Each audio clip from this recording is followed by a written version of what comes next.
Glenn, we can tell you this. A pizza delivery driver on a bike involved in a collision has died here. We're just south of 4500 South in Murray.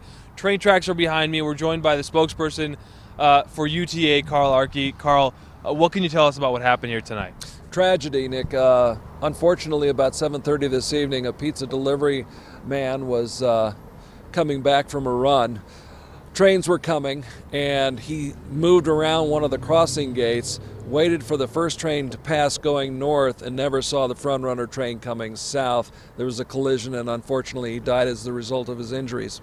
So there were flashing lights, the arm was down, Yes. and the closest track to him was actually going this way.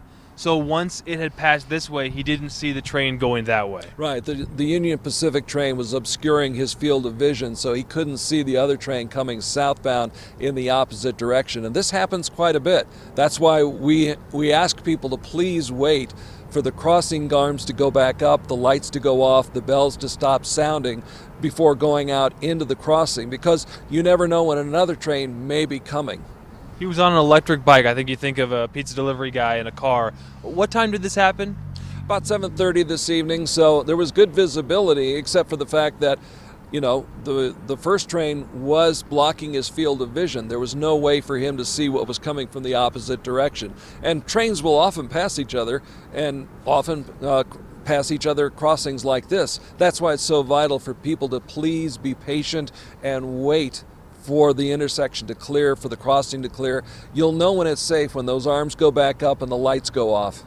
Was there anyone on board the front runner? There were people on board the front runner. Nobody was injured there, which we're happy about, but our sympathy goes out to the young man, of course, and his friends and his family and his co-workers. Yeah, unbelievable tragedy for him and even for folks on board. And it the operator that was on board, it's very traumatic. Right, it didn't have to happen. It's something that's avoidable, and we hope people will be careful in the future so this doesn't happen again. All right, thank you, Carl. And that's the latest here, live from Murray. A man is dead after a collision, a deadly collision here with a train here in Murray. Reporting live, I'm Nick McGurk, ABC 4 News.